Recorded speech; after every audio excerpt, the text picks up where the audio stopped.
নমস্কার বন্ধুরা, আবার একটা নতুন ভিডিও নিয়ে উপস্থিত হলাম আপনাদের সামনে আশিক এগ্রিকালচার পক্ষ থেকে। তো দেখতে পাচ্ছেন এটি হচ্ছে শশা ক্ষেত।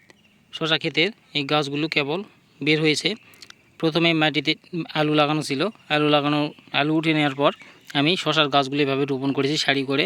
দেখতে পাচ্ছেন ভিডিওতে এইভাবে বেড করে দিয়েছি। বেড করে দেওয়ার পর প্রায় 1.5 ফিট অন্তর অন্তর একটা করে গর্ত করেছি ছোটো আকারে। সেখানে 3টে করে বীজ দিয়েছি এবং একটু হালকা জল দিয়েছি। দেওয়ার পর ছাই দিয়ে ঢেকে দিয়েছি। দেওয়ার পর অঙ্কুরিত হয়ে এভাবে গাছগুলো হয়েছে। তো আমি শশা চাষ সম্পর্কে ক্রমান্বয়ে ভিডিও আপলোড করতে থাকব। তো আপনাদেরকে শেখাবো এবং দেখানোর চেষ্টা করব আমার চাষবাস সম্পর্কে। তো আপনারা আমার চ্যানেলটি ফলো করে পাশে থাকবেন। এতে করে আমি আপনাদের মাধ্যমে ছড়িয়ে দিতে পারবো আমার চাষবাস সম্পর্কে আমার যেটুকু ধ্যান ধারণা আছে। পাশে দেখতে পাচ্ছেন বন্ধুরা, এটি হচ্ছে পেঁয়াজ ক্ষেত। পেঁয়াজ ক্ষেতের মাঝামাঝি আবার পটলের গাছ লাগানো আছে। দেখতে পাচ্ছেন পটলের গাছগুলো ঝাংলা দিয়ে কমপ্লিট করেছি এবং ওই মাঝখানে বেডে পেঁয়াজ আছে। পেঁয়াজগুলো হয়ে আসছে, আপনারা দেখতে পাচ্ছেন। পেঁয়াজের গুটি অনেকটাই বড় হয়েছে। তো এরকমভাবে প্রত্যেকটা গুটি বড় হওয়ার জন্য অপেক্ষা করছি এবং মাটিগুলো এখন শুকনো পর্যায়ে আছে। শুকনো ঝুরঝুরে লাস্ট একটা সেচ দেব। সেচ দেওয়ার পরে অপেক্ষা করব এই গুটিগুলো সম্পূর্ণ বড় হওয়ার জন্য এবং তারপর গুটিগুলো বড় হয়ে যাবে যখন, তখন আমি পেঁয়াজগুলো উঠিয়ে নেব। উঠিয়ে নেওয়ার পরে পটলের যত্ন শুরু করব। পটলের খাবার দেব, গোবর সার, অন্যান্য রাসায়নিক সার দেব পরিমাণ মতো করে। দেওয়ার পর পটলের যত্ন শুরু করবে এবং পটলের পটল ধরতে লাগবে এবং আগাম দাম পাবো, এতে করে লাভবান হব। তো আপনারা আপনার ভিডিওকে ফলো করে পাশে থাকবেন, চ্যানেলকে ফলো করবেন। এতে করে পরবর্তী ভিডিওগুলো আমার দেখতে পাবেন এবং আপনারাও কিছু শিখতে পারবেন এবং লাইক কমেন্ট করবেন।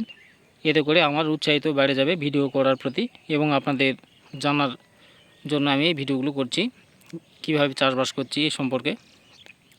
তো শশা ক্ষেত পাশে দেখছেন, শশা ক্ষেত তার পাশে দেখছেন পেঁয়াজ ক্ষেত।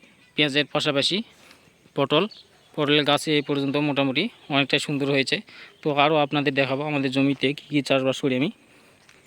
দেখতে পাচ্ছেন গবাদি পশু খাবার ঘাস, এই ঘাসগুলো অসাধারণ হয়েছে পটল ক্ষেতের পাশাপাশি। এখানে আবার ঘাস লাগাইছি। আর জমির বাউন্ডারি কলা লাগানো আছে। কলার গাছগুলোতে কলা এখনও ধরেনি। আর একটা সাথী ফসল হিসেবে আপনাদেরকে দেখানোর চেষ্টা করব পেঁয়াজ এবং কলা চাষ একসঙ্গে।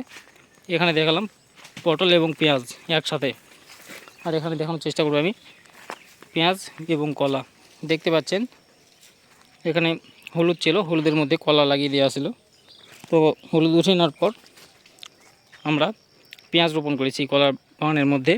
তো গাছ যেহেতু ছোটো আছে কলার, এই জন্য আমরা একটি সুযোগ পেয়েছি যে পেঁয়াজ উৎপাদন করার। এভাবে পেঁয়াজ রোপণ করেছি এবং পেঁয়াজের গ্রোথ এই পর্যন্ত মাটিগুলো ঝুরঝুরে এবং শুকনো হয়ে আছে। তো এখন সেচ দেওয়ার জন্য অপেক্ষা করছি, 2-1 দিনের মধ্যে সেচ কাজ সম্পন্ন করব। তো খুব সুন্দর হয়েছে এই পর্যন্ত। তো ভালো থাকবেন, সুস্থ থাকবেন সকলে, ধন্যবাদ।